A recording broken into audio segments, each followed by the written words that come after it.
दोस्तों, अखंड भारत यानी कि अनडिवाइडेड इंडिया, बहुत से लोग इसकी बात करते हैं और कुछ लोगों का ये सपना भी है। लेकिन अगर असलियत में देखा जाए तो क्या ये संभव भी है, और अगर हाँ तो कैसे? चलिए आज के वीडियो में जानते हैं।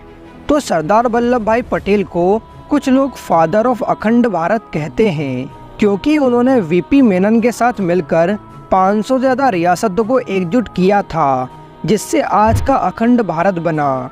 लेकिन अखंड भारत का मतलब आज से भी बड़ा भारत है, जिसकी बाउंड्रीज आज के भारत से भी ज़्यादा बाहर निकलती है।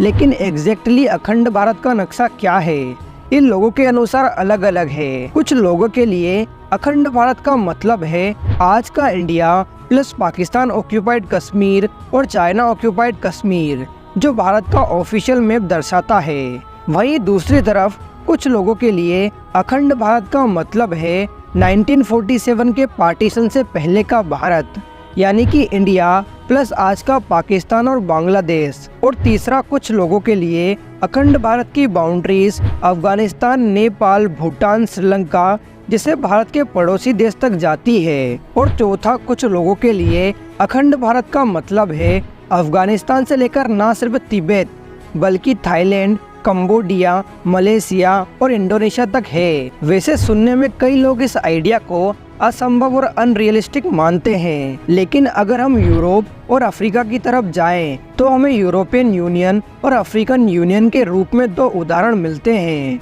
तो वही अरेंजमेंट हम अखंड भारत में भी कर सकते हैं। तो चलिए पहले ये जानते हैं कि यूरोपियन यूनियन में आखिर होता क्या है। तो अभी यूरोप के ज्यादातर देश यूरोपियन यूनियन का हिस्सा है। इससे उन्हें कई तरह के फायदे मिलते हैं, जिसमें पहला तो ये है कि यूरोप में शांति बनी रहती है और यूरोप के देश आपस में कभी युद्ध भी नहीं करते। इसके अलावा आपका देश अगर यूरोपियन यूनियन का हिस्सा है तो आप बिना वीजा के किसी भी देश में घूम सकते हो। ईयू के देशों के बीच में इतना कोऑर्डिनेशन है कि आपको एक देश से दूसरे देश में अगर सामान इंपोर्ट या एक्सपोर्ट करवाना है तो आपको कोई एक्स्ट्रा इंपोर्ट टैक्स भी नहीं देना पड़ता।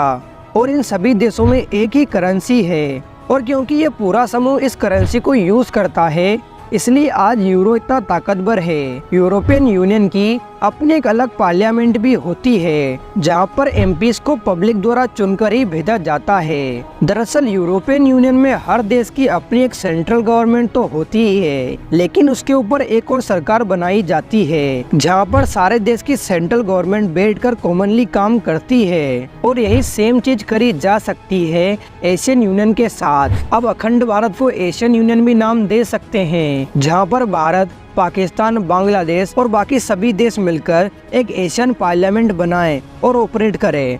चलिए अब जानते हैं अखंड भारत बनने पर हमें क्या फायदा होगा। अभी अगर पाकिस्तान और भारत समेत ये सभी देश एक हो जाते हैं तो हमारी मिलिट्री का बजट लगभग आधा हो जाएगा, क्योंकि न जाने भारत पाकिस्तान ने अपनी मिलिट्री पावर दिखाने में कितने लाख करोड़ रुपए खर्च कर दिए। जब ये खर्च कम होगा तो इसी पैसे से हम सभी देशों में डेवलपमेंट का काम कर सकते हैं। और दूसरी चीज जो यूनियन हल करेगी वो है चीन की मुसीबत। अगर अभी हम पाकिस्तान और नेपाल को छोड़ दें तो बाकी सभी साउथ ईस्ट एशियन कंट्री के संबंध चीन से उतने अच्छे नहीं हैं। चीन को एक खतरा समझा जाता है। अगर अखंड भारत बन जाएगा तो चीन अपने आप ही लाइन पर आ जाएगा। इसके अलावा अखंड भारत बनने से हमारी इकोनॉमी को भी फायदा पहुंचेगा, क्योंकि सभी देशों के बीच ट्रेड करना आसान हो जाएगा। यानी हमें अपना माल यूरोप और बाकी जगह पर भेजने की जरूरत नहीं पड़ेगी, क्योंकि यहीं पर एक बहुत बड़ा मार्केट अवेलेबल हो जाएगा। इससे हमारी शिपिंग कॉस्ट भी कम होगी और इंपोर्ट एक्सपोर्ट टैक्स पर जो पैसा बचेगा उससे यहाँ पर चीजें सस्ती हो जाएगी।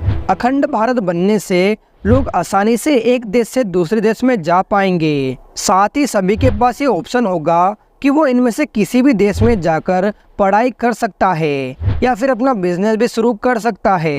तो ये प्लान तो बहुत अच्छा है, लेकिन क्या ऐसा कुछ हो भी पाएगा? क्योंकि हमारे पास समस्या भी कम नहीं है। पाकिस्तान और अफगानिस्तान में फिलहाल टेररिज्म हमें उन पर भरोसा करने से रोकता है, जिस वजह से शायद हमें उन्हें बिना वीजा के अपने देश में एंट्री देने में परेशानी हो। और बाकी देशों में भी कुछ ऐसा ही है। अगर हमें यूरोपियन यूनियन के मॉडल पर कभी चलना है तो उसके लिए पहली शर्त तो यही होगी कि सभी धर्मों और जातियों को आपस में एक साथ रहना पड़ेगा।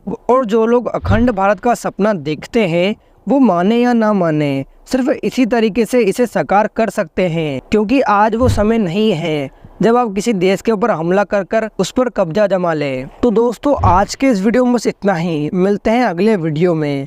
अगर आपको ये वीडियो अच्छा लगा तो प्लीज़ वीडियो को लाइक करें और ऐसे ही वीडियो देखने के लिए हमारे चैनल को सब्सक्राइब करें।